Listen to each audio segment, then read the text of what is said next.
Ајде сега вака, бидејќи ниту вие, ниту јас не сме правници, ама сепак вие сте председател на ова собрание, а јас сум пратеничка. И сега велите дека членот 67 став 2 на кој што ние се повикуваме не бил соодветен од овој деловник, а ќе го цитирам само заради јавноста ставот 2, вели председателот на собранието може да свика седница, не пишува ниту нова, ниту стара, ниту продолжение, ниту било што. Може да свика седница по барање на председател на републиката, владата и најмалку 20 пратеника.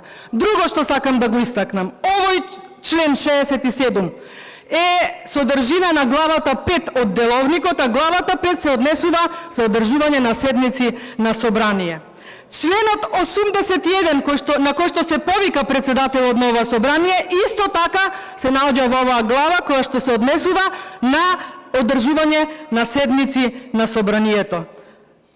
Почитуван председателе, вие имате една посебна глава, тоа е глава 10 во овој деловник на собрание на Република Македонија, која што се однесува исклучиво кога се преминува, односно на постапка за измена на Устав на Република Македонија.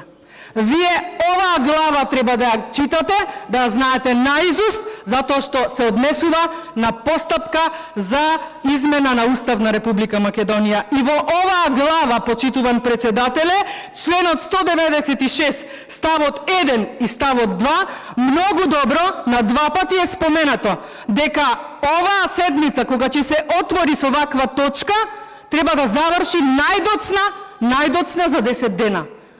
Ние имавме случај да имаме пријавени говорници оној ден на 18 август на 123-та седница, кои што истиот ден завршија со говори. Што вие, според глава 10 на деловникот на собрание на Република Македонија, значеше дека истиот ден имавте услови, немавте ниту една причина да ја прекинете таа седница, да прејдете и да повикате на гласање. И оваа фарса конечно да се заврши. Не можете да манипулирате ниту со македонската јавност, ниту со нас, пратениците, барем што се однесува до пратеничката група на ВМРО, ДПМН и опозицијата. И многу добро ни е јасно зошто овој чин нема да го свикате, може би и до крајот на вашиот мандат, но многу се плашам дека до крајот на вашиот мандат ќе ни се случат уште многу несреќи, токму заради вашава небрежност и несоодветно однесување, како спрема деловник, како спрема пратеници, конечно и спрема сите граѓани на Република Македонија. Запрете се овој филм, надвор имаме реалност,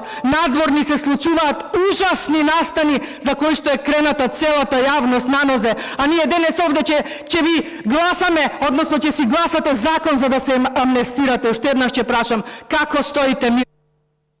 Е крив што цитирате погрешни норми. Членот 196 е стриктен дека дебатата трае максимум 10 дена. Не вика член 196 дека седницата завршува 10-тиот ден, како што е случај за избор на влада, дека мора да заврши и да се изгласа владата на тој ден, во тој часот. А по однос на прекината седница, ја ве разбирам, вие мора да имате наратив и се повикувате на глава 10, меѓутоа свикување седница е предмет на глава 5 од деловникот. Член 67 став 1 седниците ги свикува председател на собранието. Во решението за свикување седница председателот предлага предлог дневен ред. Свикување седница според став 2 од член 67 може да се свика и по барање на влада, председател на државата и 20 пратеници, кои што треба да имаат соодветен материјал зашто предлагат да се свика седница. Што не е предмет, не може предмет да ви биде претhodна седница која веќе свикана, која веќе закажана, која веќе трае, тече. Затоа, во таа пета глава, после член 67, доаѓаме до член 81, во ставот 1, кај што кажува дека седница може да се прекине ако нема кворум, или во други случаеви по кои што ќе цени председател на собранието, што е случајов. И ја прекинав седницата по исцрпување на дискусијата по односна точка.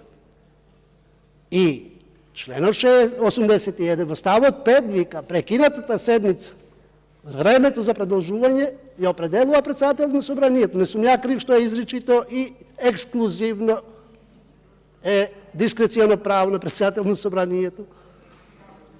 Тоа е деловникот. Сега, ако не сакате тоа да го почитувате, е ваш проблем.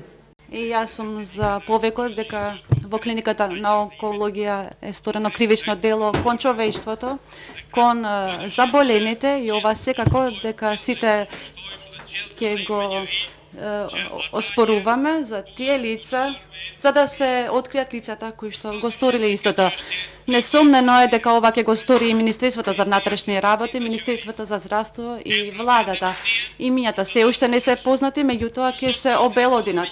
И јас барам, особено кон македонската опозиција, за прашањата за кои имаат име и презиме, имаат носители и одговорности денес во 21 век на албанците велешани не им се дозволува образованието на албански јазик и токму име и презиме е председател на општината од Велес, градоначалникот на Велес. Дали ова не е кривично дело кога уставното право го опфаќа и начелото за образование?